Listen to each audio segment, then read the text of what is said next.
Present Over Perfect by Shauna Niequist is a memoir about her journey of overcoming busyness and embracing life's beauty, reminding us to take a break and appreciate the small things in life. Human adaptive skills and restlessness. In this video, we will learn how to take time to enjoy the beauty of life and work at a pace that suits us, rather than blindly working and destroying our bodies.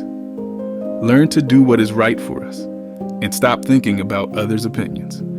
Take on tasks, not because they are compulsory, but because you want to be seen as strong or efficient, and how to prioritize your well-being over work. Human stubbornness can hinder adaptive skills, leading to unmanageable situations. Humans often struggle with stubbornness, which can hinder their adaptive skills and ability to adapt to new situations. The term sea change is derived from Shakespeare's The Tempest, where a man is thrown into the sea but not dead, but transformed into something different. This process, involving the journey from one way of living to another, is often unmanageable and requires adaptation to survive. However, for most people, change is not easy, and they often ignore signs of harm until it becomes a life or death situation. Fearing change, they may view it as the enemy rather than the solution. This can lead to abusive relationships, unhealthy jobs, or abandoned cars. As adaptive creatures, humans must be willing to adapt to new situations, but their stubbornness can hinder their ability to adapt and make change a dying-minute solution. Intense fatigue and frustration often result from insufficient rest. Stress levels are high in today's society, with people working tirelessly to maintain a perfect work-life balance, relationships, and home. This constant pressure can lead to intense fatigue and frustration, as our brains work tirelessly to keep up with the demands of the tasks at hand. Many people bring work home after office hours, pretending to be relaxed and resting, while their brains work tirelessly to keep up with the demands of the task. The author, a mother and wife who traveled extensively, experienced this situation before her sea change. She overcompensated for her absences by multitasking, buying necessities, ordering Christmas presents, and doing laundry. She dressed in comfortable clothes and worked at the computer, pretending to be relaxed, but still ended up feeling tired and frustrated. Overworking ourselves can have detrimental consequences on our brains and bodies. Fake resting does not make us less tired, as it can lead to fatigue, frustration, and a crash. Adults are expected to take responsibility for their well-being, including resting. Women often struggle with taking care of themselves, often focusing on appearing low maintenance and avoiding criticism. Being clear about one's desires and not settling for uncomfortable situations does not make one diva-ish or problematic, but rather shows respect and respect for others. By addressing stress levels and taking responsibility for one's well-being, we can work towards a more fulfilling life. Some people avoid rest due to societal pressures or to avoid the feeling of being busy. The empty feeling we often experience is often a result of our busy lives, filled with activities that make us feel helpless and unfulfilled. Activity has become a drug, causing us to constantly be busy and seek out activities that fill our lives with both important and unimportant aspects. This addiction can lead to deep unrest, discomfort, and a search for activity. Some people suggest slowing down and resting, but this is not possible for many. It is like telling an alcoholic or a junkie to stop drinking or taking drugs, as it is not possible for them to help themselves.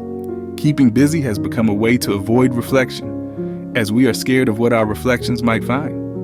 As we age, we replace activities with work, never taking the time to rest.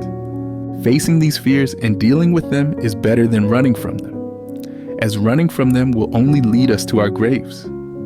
It is better to face these fears and deal with them rather than running from them, as it will only lead us to our graves.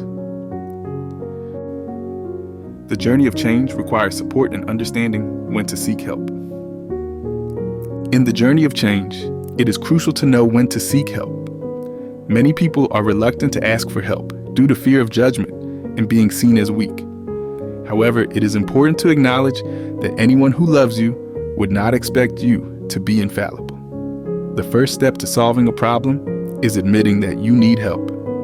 Ask your loved ones for help or seek professional help if you notice an addiction to activity stemming from a desperate need to run from something. A therapist can help you overcome your addiction by treating the cause, not just the symptoms. Therapy sessions can help you uncover fear, insecurity, sadness, and hatred, allowing you to let go, heal, and move on. To be helped, you must be ready to accept help, and it is up to you to let go of managing the situation and reach a breaking point where you say, "No, I can't do this anymore." Everyone you love is ready and waiting to help you. All you have to do is ask. Perfectionism is not necessary. One should strive within their limits and enjoy the present. Perfection is not a requirement for human beings, as it can lead to harm and a lack of enjoyment in the present. Machines, like cars and computers, can work tirelessly due to their ability to perform tasks without feeling fatigue or exhaustion. However, the effects of working tirelessly can also weigh a machine down, as a computer may die one day. You're not a machine, so you don't have to be perfect or do everything to perfection. Instead, you should do an okay job at everything. Working beyond your limit will hurt you, so it's important to work within your limits. The house doesn't need to be spotless. Work overtime. Cook all the time. Follow a rigid to-do list. Worry about others' impressions, or stress yourself to the point of ruining your health. The author mentions her husband's response to her wife's change since she began resting and dealing with hidden issues. Conclusion. Life is a gift, and it is up to us to decide how we want to live it. We should take time to enjoy the beauty of life and work at a pace that suits us, rather than blindly working and destroying our bodies. It is important to learn to do what is right for us and stop thinking about others' opinions. Take on tasks, not because they are compulsory, but because you want to be seen as strong or efficient. When asked to take work home, don't hesitate to say no due to needing time for rest. Remember, your well-being comes first, and you should prioritize your well-being over work.